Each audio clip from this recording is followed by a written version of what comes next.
नमस्कार। कभी सोचा है कि फ्रांस के रास्ते जो पैसा भारतीय बाजार में आता था वो अब पहले जैसा फायदेमंद क्यों नहीं रहा? या फिर अगली बार जब हम कार खरीदने जाएंगे तो वो ज्यादा महंगी क्यों हो सकती है? देखिए, आज हम भारत की अर्थव्यवस्था में हो रहे ऐसे ही 4 बड़े बदलावों को समझने की कोशिश करेंगे जिनका हम सब पर बहुत गहरा असर पड़ सकता है। तो आज हम क्या क्या देखने वाले हैं। सबसे पहले तो हम उस टैक्स लूपहोल की बात करेंगे जो अब बंद हो रहा है। फिर हम समझेंगे कि कार बनाने वाली कंपनियों पर नए नियमों का क्या दबाव पड़ रहा है।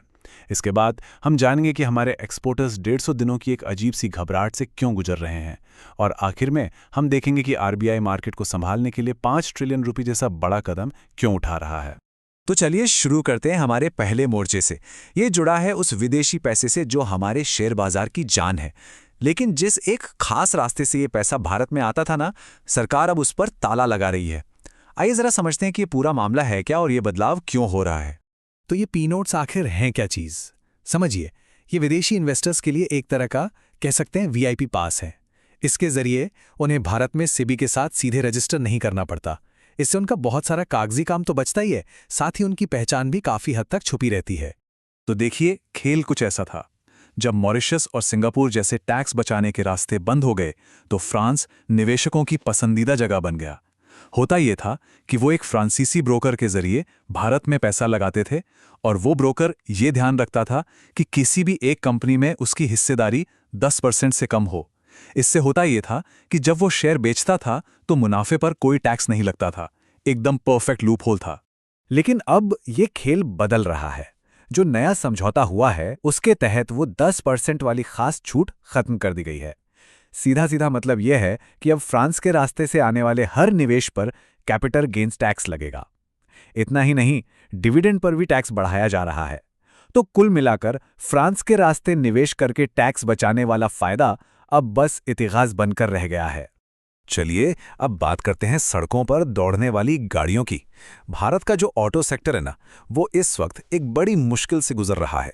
सरकार प्रदूषण को लेकर इतनी सख्त हो गई है कि कंपनियों को अब अपनी कारें बनाने का पूरा तरीका ही बदलना पड़ सकता है। ये कैफे नॉर्म्स हैं क्या? इसका सीधा सा मतलब है कि सरकार किसी एक कार का प्रदूषण नहीं देखती। नहीं, वो ये देखती है कि कंपनी ने साल भर में जितनी भी कारें बेची हैं उन सबका एवरेज प्रदूषण कितना है। तो अगर कोई कंपनी बड़ी ज्यादा धुआं छोड़ने वाली एसयूवीज बेचती है तो उसे हिसाब बराबर करने के लिए छोटी या इलेक्ट्रिक गाड़ियां भी बेचनी पड़ेंगी। सबसे बड़ा फेरबदल हुआ है एसयूवीज के लिए।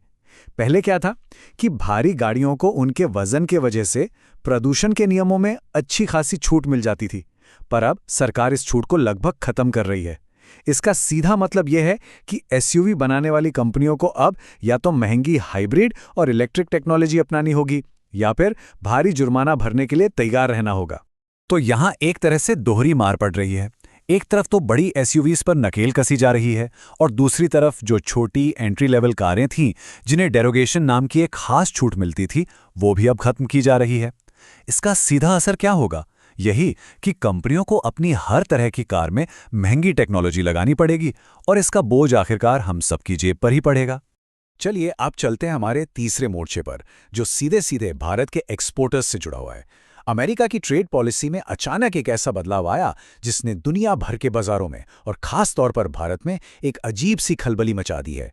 तो हुआ ये कि अमेरिकी सुप्रीम कोर्ट ने राष्ट्रपति ट्रंप के लगाए हुए देश विशेष टैरिफ को ही रद्द कर दिया। लेकिन इसके कुछ ही घंटों के अंदर ट्रंप ने एक पुराने कानून का इस्तेमाल किया और दुनिया भर के देशों पर एक समान 15% का टैरिफ लगा दिया। और यहीं से असली कहानी शुरू हुई। और ये जो 150 दिन का आंकड़ा है ना, सारी टेंशन की जड़ यही है। जिस कानून के तहत ये नया 15% का टैरिफ लगा है वो साफ साफ कहता है कि ये सिर्फ 150 दिनों के लिए लागू रह सकता है।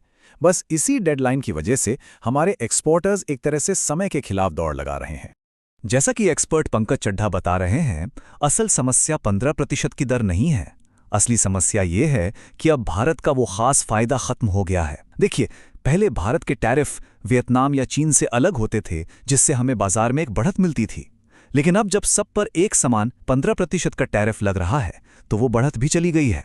और अब आते हैं हमारे आखिरी मोर्चे पर, जो इन सारी आर्थिक उथल-पुथल के बीच देश की फाइनेंशियल स्टेबिलिटी से जुड़ा है।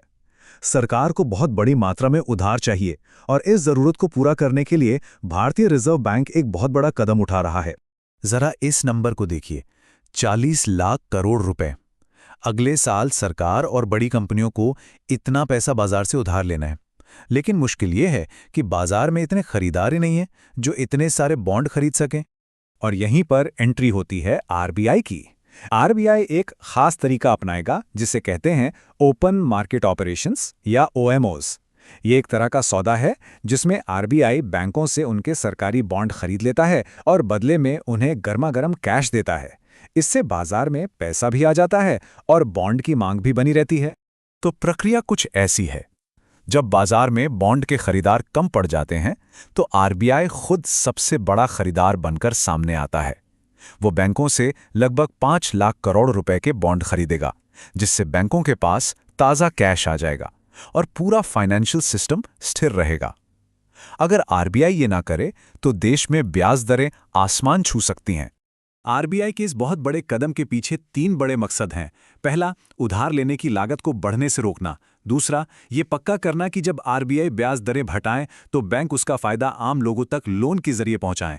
और तीसरा, बैंकिंग सिस्टम में हमेशा एक सेफ कैश बफर बनाए रखना ताकि किसी भी आर्थिक झटके को आसानी से झेला जा सके। तो हमने जो ये 4 अलग-अलग कहानियां देखी, टैक्स, ऑटो, व्यापार और कर्ज, इन सब में एक बात कॉमन है और वो है एडेप्टेशन, यानी अनुकूलन। हर सेक्टर बड़े बदलावों का सामना कर रहा है और उनसे निपटने के लिए नए-नए तरीके ढूंढ रहा है। निवेशक नए रास्ते खोज रहे हैं, कार कंपनियां नई टेक्नोलॉजी अपना रही हैं और एक्सपोर्टर्स नई व्यापारिक सच्चाइयों से जूझ रहे हैं। ये सब हमें एक बहुत ही अहम सवाल पर लाके खड़ा कर देता है। ये जो 4 बड़े बदलाव हो रहे हैं, टैक्स में, एमिशन के नियमों में, ट्रेड में और कर्ज में, जरा सोचिए, आज से 1 साल बाद इनमें से किसका असर हमारी अर्थव्यवस्था पर और हम पर सबसे गहरा और सबसे लंबा होगा? ये सोचने वाली बात है।